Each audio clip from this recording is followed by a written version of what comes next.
Bonjour. Alors, ce podcast aujourd'hui va faire référence à ma dernière guidance. Ce matin, j'ai posté une guidance 4 choix et dans un des tirages, le dernier en fait, il est ressorti une femme sous l'Égypte antique et une prostituée. Cette guidance faisait référence au live que j'avais fait sur ma page Facebook Rééquilibre-toi 64 et qu'ensuite j'ai posté sur la chaîne Shaman Art qui s'intitule donc je suis en photo et ça s'intitule Révélation, message plus guidance 4 choix. Et la guidance de ce matin s'intitule Qu'est-ce qui se révèle à vous? Et en fait, j'ai compris un truc. Cette nuit, je me suis réveillée 4h44. Bon, impossible de me rendormir. Je regarde des trucs sur YouTube. Et là, je tombe sur une nana qui dit être chamane. Et je me dis, tiens, c'est bizarre, on dirait que c'est telle personne. Je vais pas la citer parce que bon, ça n'a aucun intérêt. En fait, je regarde et puis effectivement, c'était bien la personne auquel je pensais. Et en fait, en la voyant, mais ça m'a énervée, mais au plus haut point, parce que vraiment, je n'apprécie pas, mais du tout cette personne. Je trouve qu'elle est fausse, qu'elle est dans le paraître. Et j'en avais justement discuté il y a pas longtemps, avec une personne qui est très connectée aussi et qui me disait que justement, quand elle regardait des guidances, tout ça, bon, ça l'énervait parce que et que la spiritualité, tout ça, ça commençait à l'énerver aussi parce que elle arrivait à lire les gens et elle voyait que voilà, il y avait beaucoup de fausseté. Et donc je lui envoie un message pour savoir déjà comment elle allait parce qu'hier c'était pas top. Et puis je lui dis tiens, en fait j'ai pensé à vous parce que j'ai vu justement cette personne et elle faisait une vidéo où elle dansait, elle était assise et pas à moitié à poil, mais bon je trouvais ça, enfin bon bref, elle m'énervait. Voilà, c'est tout. Elle est très jolie et c'est pas ça qui m'énerve, c'est juste que voilà, je ressentais que c'était vraiment je mets en valeur finalement mes attributs pour attirer. Et pour moi, mais ça me paraissait mais tellement faux quoi que ça me gonflait. Et je me disais mais pourquoi ça te gonfle autant quoi en fait. Et puis tout d'un coup j'ai compris. Le tirage que j'ai fait aujourd'hui, qui fait référence donc au live de lundi, j'avais choisi moi personnellement le tirage numéro 4.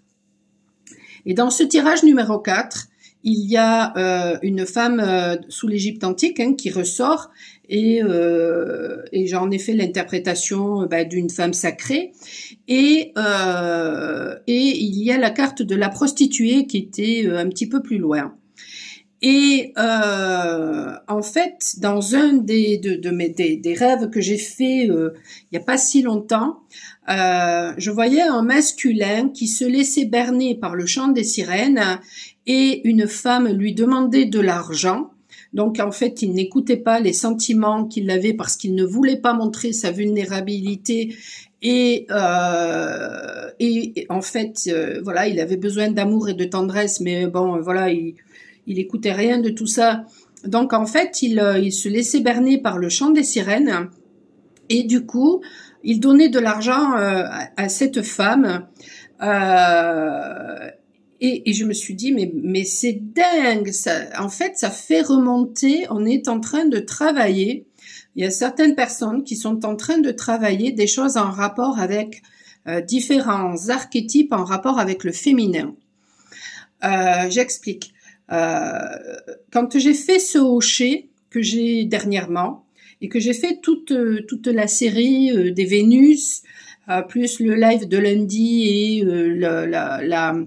la guidance de ce matin, en fait, eh bien, ça faisait référence donc à Vénus, finalement la femme sacrée. Et pourquoi j'ai fait Vénus? Parce que j'ai perdu Hathor. Et Hathor, ça faisait référence à l'archétype de la mère. Et ceux qui me suivent savent que dernièrement, justement, j'ai dit ni pute ni soumise. J'ai parlé de cette expression-là. Et c'est ça que nous sommes en train de travailler, nous les féminines, c'est-à-dire que nous sommes en train de sortir de l'archétype de la mère qui se sacrifie, qui est soumise, et nous sommes aussi en train de sortir justement de l'archétype de la prostituée, parce que par exemple, Marie-Madeleine a été traitée de prostituée, c'est comme ça qu'elle est présentée au niveau, en plus, de la religion, alors qu'en fait, c'était une femme sacrée. Et du coup, c'est ça qui est en train de se jouer. Parce qu'une femme, elle n'a pas besoin, en fait, de se sacrifier et d'être soumise. Elle n'a pas besoin non plus, d'un homme pour lui amener de l'argent. Il suffit qu'elle se reconnecte à sa puissance, à son sacré, pour finalement s'autosuffire, pour finalement être dans l'abondance, etc. Et c'est ça qui est en train de se jouer.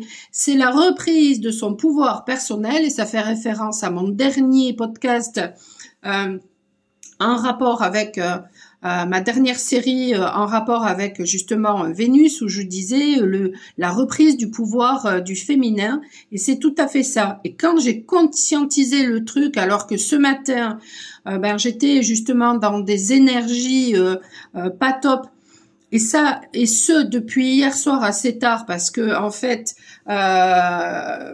en parlant de ça, je disais mais je comprends pas, j'ai des angoisses, je comprends pas pourquoi. Et puis j'ai une amie qui me dit mais il y a des tempêtes solaires depuis hier soir assez tard. Je dis voilà. Et en fait, ces tempêtes extérieures, finalement, nous perturbe intérieurement, d'où l'importance d'être dans la gestion de ses émotions, dans la maîtrise de son mental, pour que ça ne nous impacte pas. Et du coup, en faisant ça, on se reconnecte au sacré en soi, et du coup, on reprend son pouvoir, et là, ensuite, on est pleine d'énergie. Et cette énergie-là, au lieu finalement d'avoir une colère, parce que ça fait remonter de la colère aussi tout ça, et en fait puisque en fait je ressentais ça, cette angoisse, tout ça, je ressentais ça au niveau du plexus, et cette colère, au lieu de la projeter sur l'autre et puis de rentrer dans un triangle infernal, bourreau, victime, sauveur, en fait on s'en sert pour se booster en rapport justement avec ce qui nous fait du bien, avec nos besoins. Et ce feu intérieur qui se trouve aussi au niveau du plexus, ça fait référence à la confiance. Et quand on se laisse manipuler par le mental ou par les émotions, ça titille quoi? Ça titille notre ego, parce que le soleil c'est l'ego aussi. Voilà. Donc en fait, en ce moment, justement, c'est votre ego qui est titillé, donc ça manipule vos émotions, ça manipule votre mental, parce que du coup ça titille vos blessures, et quand on est ensuite et donc ça réactive justement les archétypes en nous, voilà, vous pouvez jouer l'archétype de la mère soumise, ou alors au contraire de la prostituée, parce que vous ne vous faites pas confiance, donc vous restez dans une relation parce que votre conjoint vous amène la stabilité, et en fait tout ça c'est parce que vous ne vous faites pas suffisamment confiance, et donc à ce moment-là vous n'êtes pas dans l'archétype de la femme sacrée. Voilà, Vénus. Et voilà, la boucle est bouclée, et je tenais vraiment à vous partager tout ça parce que vraiment je trouve que c'est magnifique. Voilà, c'est juste énorme, et c'est magique. Et voilà, je voulais vous parler, vous transmettre mon enthousiasme, parce que Parce que voilà, c'est ce qui se joue et c'est ce vers quoi on est amené, donc à guérir ce féminin intérieur, que l'on soit masculin ou féminin, à guérir notre être justement pour être dans le sacré. Voilà. Et donc du coup, le masculin, lui, quand il aura guéri justement son féminin intérieur, il osera exprimer ce qu'il ressent, il osera exprimer qui il est, il ne sera pas du tout dans la soumission, il sera dans le partage et à ce moment-là, il deviendra un masculin sacré. C'est magnifique. Je vous souhaite une excellente journée. N'hésitez pas à faire appel à moi si vous voulez un soin énergétique. Si vous voulez une guidance personnalisée, vous avez tout sur mon site michelpoly.com. Je vous souhaite une excellente journée. Je vous dis à très bientôt. Ciao, ciao.